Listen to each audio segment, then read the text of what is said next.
Voltamos com o TV Diagnóstico. Bom, você chegando no final do ano, você deve estar pensando assim, poxa, como é que eu vou me recolocar no mercado de trabalho? Não é? Quais são as competências mais valorizadas hoje em dia? E se o mercado de trabalho, se aquele trabalho que eu consegui não for exatamente um ambiente saudável? Bom, agora a gente vai conversar com a psicóloga Josiane Coutinho, que vai falar um pouquinho sobre isso, sobre a psicologia na hora de você está aí sendo contratado, ou hoje em dia o setor de RH, quais são os avanços, como o setor de RH vem aí organizando e vem valorizando determinadas competências. Ela vai falar um pouquinho sobre ambientes mais saudáveis, menos saudáveis. Tudo bem, Josiane? Como é que vai? Tudo bem, obrigada. Queria agradecer o convite. Mais uma vez, né? Da outra vez também foi um tema muito interessante que você veio falar. Agora, Josiane, quais são as competências mais valorizadas hoje em dia na contratação? Já há algum tempo que as empresas vêm valorizando as competências pessoais, não tanto as técnicas, né? Você tem que ter uma boa formação técnica, claro, tem que estar adequado à exigência daquele cargo que você está ocupando, mas hoje em dia cada vez mais você vê uma preocupação das empresas com as competências pessoais, né? A parte comportamental. E aí uma boa comunicação, uma habilidade de relacionamento interpessoal mais forte, mais favorecida, ética, que é uma coisa que hoje em dia se prega muito, se valoriza muito, comprometimento com a empresa. Enfim, são essas habilidades pessoais que a gente, num processo seletivo, busca. Isso acaba sendo atribuição muito exclusiva do psicólogo, né? Busca avaliar para ajustar a pessoa ao que aquela empresa está buscando naquele momento. Bom, você tem como, de repente, fazer uma análise sobre quais são os erros mais comuns hoje em dia de uma seleção num setor de RH nas empresas? Quais os erros mais comuns, ou então o que pode ser aí melhorado no setor de RH das empresas para que as pessoas possam ali serem colocadas nas funções que realmente respeitem a individualidade delas? É muito complexo isso, porque assim, quando você pensa em um processo seletivo dentro de um setor de recursos humanos, qual é o objetivo disso? É você ajustar a pessoa ao cargo. Não adianta você ter qualquer pessoa, mesmo que ela esteja muito bem qualificada tecnicamente, dentro de um cargo, porque o desempenho dela pode ser aquém do que você está esperando. Então, o setor de recursos humanos ele tem que visar isso, é o objetivo, é a atribuição do setor de recursos humanos. Mas o que às vezes a gente vê, e eu acho que isso é muito característico aqui em Petrópolis, é justamente não ter um setor de recursos humanos completo, atuante. Ainda aqui fica muito delegada essa função ao departamento pessoal, né? E são coisas bastante distintas.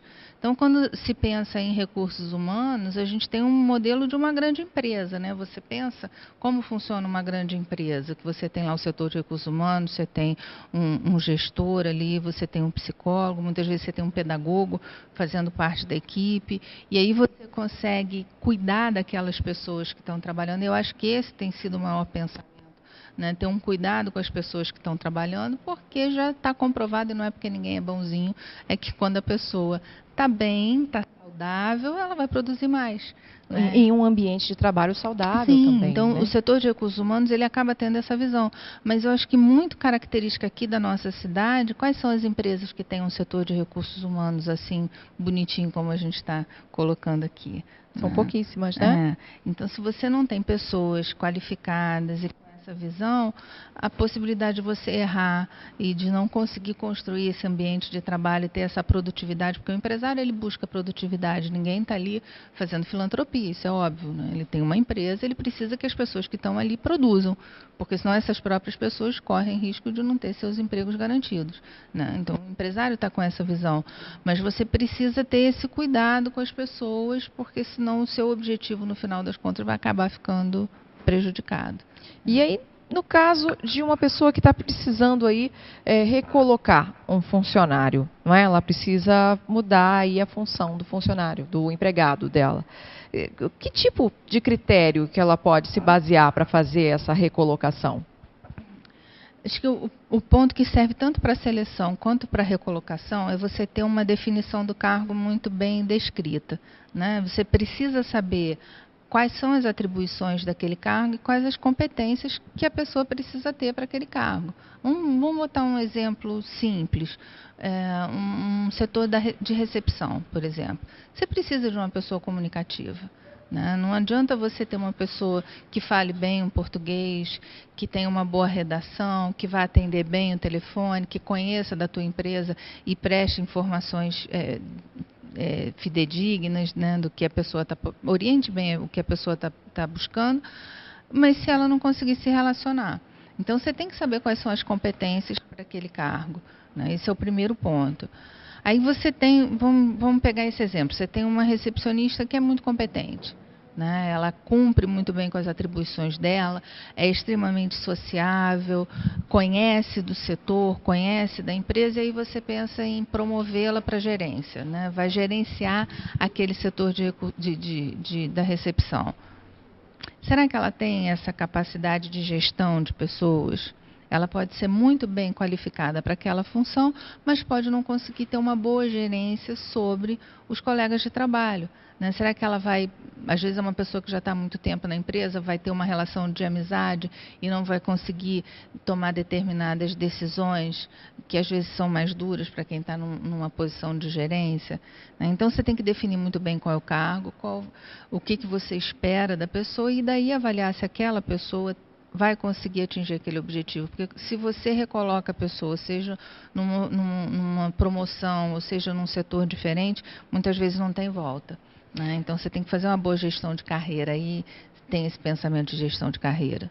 Bom, pautas como essas aqui, falando sobre recursos humanos e como recolocar alguém no ambiente de trabalho, no mercado de trabalho, como contratar, e quais são as competências mais valorizadas e tal, acabam orientando muitas pessoas, mas também acabam deixando outras tantas, vamos dizer assim, meio perturbadas, vamos dizer assim. Vamos dizer que essas pessoas acabem entrando em pânico. Por quê? O que a gente acaba falando? A gente fala muito sobre proatividade, liderança, gestão. E se aquela pessoa que está assistindo for uma pessoa que de repente não tem lá uma boa relação interpessoal, mas não porque briga muito com os outros, mas ela é um pouco mais introspectiva, ou então a pessoa não tem uma capacidade de gestão. Essas pessoas, elas não têm lugar no mercado de trabalho, ou essas pessoas, quer dizer, não quer dizer que uma pessoa que tenha uma capacidade de gestão ou liderança, que ela seja melhor do que aquela pessoa que tem uma capacidade mais de reflexão e de introspecção. Depende muito do que está sendo buscado para o cargo. Né? Acho que esse é que é o ponto. Claro que uma pessoa que é mais tímida, mais reservada, tem o seu lugar, só não vai ser numa função que tenha que lidar com o público. Não quer dizer que ela não vai se relacionar com os colegas, mas às vezes uma situação de ter que falar com uma pessoa desconhecida ou ter que representar a empresa em determinadas situações, para ela pode ser um sofrimento muito grande. Né? Porque ela não tem pessoas, por exemplo, essas pessoas, para que elas se sintam bem ali no ambiente de trabalho, que tipo de mercado está voltado para essa pessoa que é mais introspectiva, que é mais voltada para reflexão, que não tem essa proatividade toda, é uma pessoa um pouco mais retraída, vamos dizer assim. Há espaço para ela? Onde? Com certeza que há. Né? Às vezes a pessoa com essa característica é uma pessoa muito minuciosa, uma pessoa que tem uma capacidade de percepção maior, detalhista. Né? Então tem que buscar funções que essas características são exigidas. Né? Acho que a gente podia voltar e retroceder um pouquinho nessa questão, porque aí, se a gente pensa assim, eu acho que, e aí entra na questão da saúde, né, que eu acho bacana pensar. Quando você escolhe uma profissão, quando você escolhe uma carreira, muitas vezes isso vai ser para o resto da vida. Eu brinco, às vezes é mais fácil você trocar de marido do que você trocar de profissão. O prejuízo que você tem de mudar de carreira é muito maior, às vezes, do que se você troca de um relacionamento. Porque imagina, em determinado momento da vida, você iniciar uma formação. Olha o tempo que você gasta. Né? Então, quando você pensa numa carreira, você tem que entender que é uma escolha de vida. Né?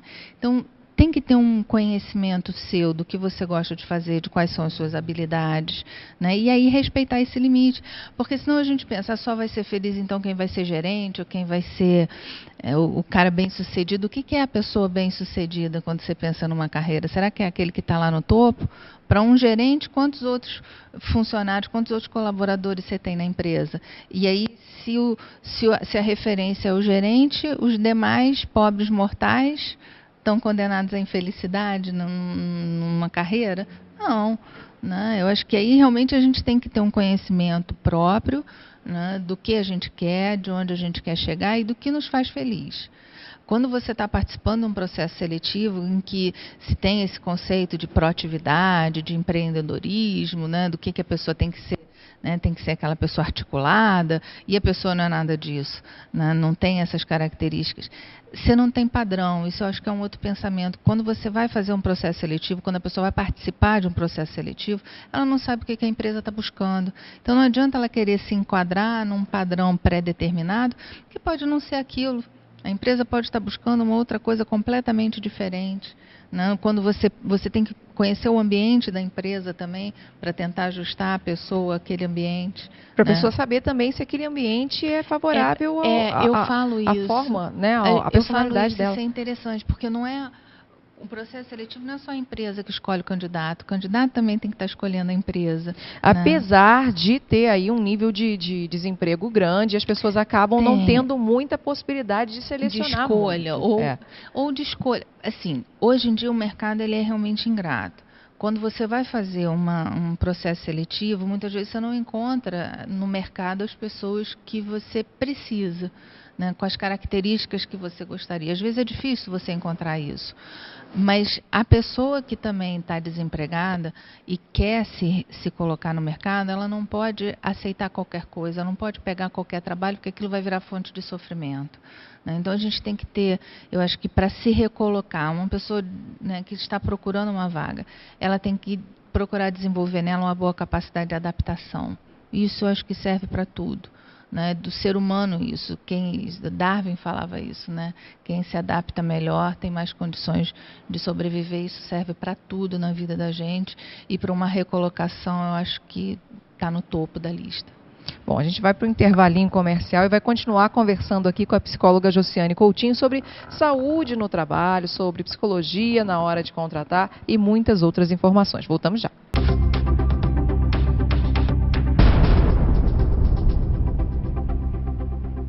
Voltamos com o TV Diagnóstico, estamos conversando aqui com a psicóloga Josiane Coutinho e ela está falando um pouquinho sobre saúde no trabalho, sobre como as pessoas devem, que tipo de habilidade as pessoas devem desenvolver aí para se reposicionar no mercado de trabalho. E ela falou que a principal é a pessoa ter facilidade de se adaptar. Não é isso, Josiane? Eu acho que isso é bem determinante. Bom, a gente estava falando aqui que geralmente a gente quando conversar, da outra vez ela veio falar sobre psicologia hospitalar também, e começamos a conversar e tal, e de repente já deu o horário do término da entrevista, ou até mesmo do término do programa, e a gente nem percebeu. E dessa vez se repetiu, estamos conversando e já estamos chegando no final do programa. E aí, se você quiser agora falar um pouquinho mais para as pessoas que estão em casa, algum contato, se a pessoa que está em casa quiser aí entrar em contato com você, quiser conversar, exatamente com relação a esse tema de reposicionamento no mercado de trabalho, ou se estiver aí com alguma questão, com alguma dificuldade mesmo no ambiente de trabalho, enfim, ela pode entrar em contato com você de alguma maneira? Hoje, atualmente, eu estou muito voltada para a prática da psicologia hospitalar e quando eu participo de processo seletivo para esse ambiente hospitalar. Isso que eu falei, você ter o conhecimento da empresa, do setor que você está selecionando, isso faz muita diferença na hora de escolher a pessoa. Né? Mas a gente tem uma cooperativa aqui em Petrópolis, que eu faço parte, eu sou presidente da Unifop, e a gente tem uma equipe grande de profissionais que, se houver necessidade, se alguém tiver interesse, enfim, quiser se inteirar mais do assunto, pode entrar em contato com a Unifop. O telefone é 22... Caramba! Mas tem... Eu não, infelizmente, 2246... a revista toda. Espera aí. 3352. Pode dar também seu e-mail. 2246-3352. 2246-3352. O e-mail da Unifop é unifop@hotmail.com. E aí a pessoa pode entrar em contato, então, com a psicóloga Josiane Coutinho. Mais uma vez, obrigada. Espero você outras vezes para a gente conversar sobre outros assuntos dentro da psicologia, que é sempre muito bom receber você aqui no TV Diagnóstico.